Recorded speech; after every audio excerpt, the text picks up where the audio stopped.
So what do you expect me to say? Let's get him! I know you feel this way. Coming after you. What's up, internet? It's BlackLight Attack, and today I've got some more BlackLight Retribution. The beta just went back up, and I was super excited to get to play this game again. They do periods of betas where the closed beta isn't always open to everybody who has a key. Instead, you have to wait until they, I guess they sit in the lab with the game for a while after they get some feedback from the community and change things up. And this is back for the third rendition. I actually missed the second beta phase. I got in the first. And, oh, here was a magical journey where I discovered that jumping actually cancels the reload animation, which I didn't know yet. So, yeah, I guess I never gathered that even in my first play of this game. But anyway, so they bring it, basically they phase it in and they phase it out. And this one just started last night, and it's going to be going for 2 weeks, which I'm super excited about. But, yeah, this game is so good. I'm really enjoying myself with this game. There aren't a whole lot of people actually, there's more people playing it than there were in the first beta phase. I guess they're adding more and more people with each beta, but there still aren't that many people playing it, so you kind of get to get a feel for this little like closed beta community, which is kind of nice. But there is this one guy, I think he was in the first beta, and from what I hear, he's still around. I think his name is just Larry in all caps, and he's just fucking ridiculous. Like, he'll just stomp your anus in every single time you play him. And I haven't seen him since I came back, but there was somebody, I don't think she was in this game, but there was somebody who was playing, I don't know if it was actually a chick, but it was a female character. It was like Lock On something or other. It was like Lock On and then a chick's name, Lock On Laverne, Lock On, I don't know, whatever the name was. But it was like an alliteration in the chick's name. But that's like the new Larry for me. It's not this person. I just killed Laura Love. That's somebody else. But yeah, so there are a couple things I'm learning about this game now. And first off, it feels a lot tighter for the last time it was in beta.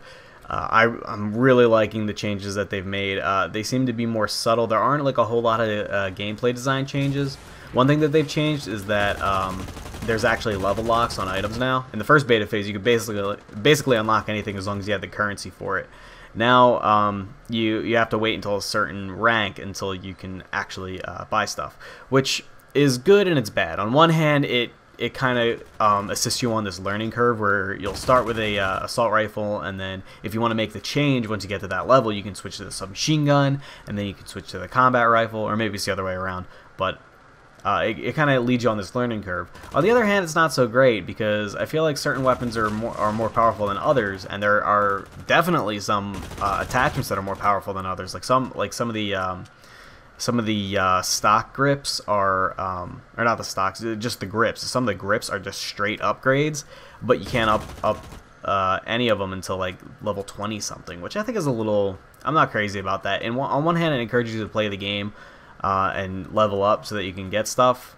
And it also encourages you, if you're impatient, to spend money, because it doesn't matter what level you are. If you spend real money, you can buy stuff whenever you want if you spend real money. But it might be discouraging to lower level players who are just basically getting shit on by all the higher levels. I mean, like, on one hand, you got this, you know, the experience gap. If you're level 1 and somebody else is level 30, it's already hard enough to kill them because they're so much more experienced than you. On the other hand, it's also giving them a gear advantage. So, and that's going to be the case either way because you have to spend your time unlocking stuff. But as far as like straight upgrades go, I don't know how I feel about that, but that's something that remains to be seen. Because everybody here is relatively low level. I think in this game I'm either level 3 or 4, and I've only unlocked a couple of attachments for my gun, and I'm only using the assault rifle as well. So there's a couple things I discovered about this game that either they added or changed up or made more effective, or maybe I'm just noticing, because the first time I played the game, I like looking back on it, I feel kind of face rolly. Like every time I was using the assault rifle, I was just kind of like spraying and praying and not really understanding how the hit detection works and stuff like that. Everything else was all sniper rifle, which is a totally different game. But there are a couple things I'm noticing now with this sort of gameplay, with this assault rifle gameplay. Certain things work and certain things don't. So one thing that works, and one thing that doesn't work is hip fire spraying. One thing that does work is hip fire bursting. And that's one thing I've realized. Unless they're point blank, you really can't hit fire spray and expect to take somebody down. At least not with the assault rifle. Maybe with the submachine gun, I don't know. But I haven't unlocked it yet. But if you're using the assault rifle and they're at like about medium range, and you hold down the hip fire button, you might not even get a hit marker because the spray goes fucking everywhere. You actually have to be a little precise. If you're going to hip fire and they're too close for you to aim down sight, or you want to stay on the move, because aiming down sight severely limits your mobility, you have to burst fire. You kind of treat it like Counter-Strike, because Counter-Strike doesn't have any aim down sight, and in Counter-Strike you burst fire. And obviously, it's not going to be as accurate as things are in Counter-Strike, but people also die a lot faster in Counter-Strike. It's a different game, but I can make that comparison.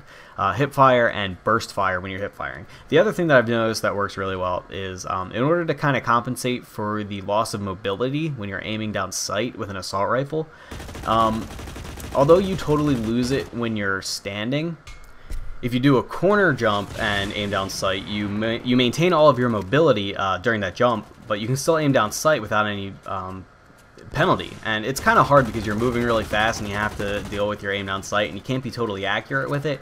But it's a very effective way, I found, to round the corner and make sure that you don't have to rely on that inaccurate hip fire, as I was talking about before. So those are two things I've learned: burst hip fire and corner jumping. Basically, maintain your mobility by jumping, and you can still aim down sight and get that accuracy. With the same mobility. One thing that I have started doing this time around is actually using my points for things other than health and ammo, because that's really all I used it before in the first one, because I was trying to get a feel for the guns.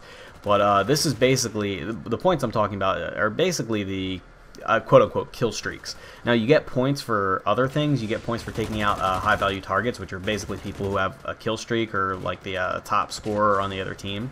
You get more points for that. You get more points for a revenge kill, and you got some for an assist and stuff like that. And all those you can use towards buying, to call them, for lack of a better term, kill streaks. I forget what they call them, but I don't even know if they have a specific term for them.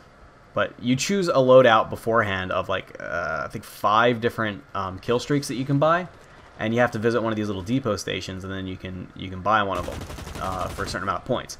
Now, one of them, the 2 that you start with, basically the 5 that you start with, I believe are health, ammo, a flamethrower, the Stinger missile, which you saw me pick up, the Stinger rocket launcher, and the hard suit. And I actually jacked somebody's hard suit at the end here, but I think I get like 1 kill with it, so this is mostly gun gameplay. And the hard suit is basically the closest thing to like I guess a chopper gunner in Call of Duty. Although this game reminds me, in its kill streaks, it reminds me more of Homefront than it does of Call of Duty, because Homefront kind of had this sort of point system where you got points for all different kinds of things, and you could spend them on a wide array of different things depending on the situation, which is really great. Now this does things a little bit differently, and I actually prefer this to Homefront system, at least so far. But you'll see me pull out the Stinger missile a couple times, and I totally failed to get some kills with it right there. They were all like totally choked up too, and I could have got something, but I was trying to like shoot it through this that grate that apparently doesn't have any sort of it doesn't allow any projectiles through. That kind of sucked, but whatever. So yeah, the graphics are looking really good on this. I feel like they've cleaned them up a little bit, but I can't be positive. This is actually being played on slightly lower texture settings, just so I could kind of manage my FPS a little bit better and still play at 1080p.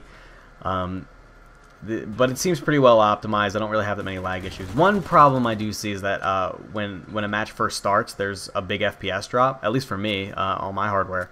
And after that, it works fine. So I don't know. I usually start a game at about like 23 FPS, and then by the time it's evened out, it goes to 60. And I think it's only sitting at 60 because I haven't unlocked my FPS again.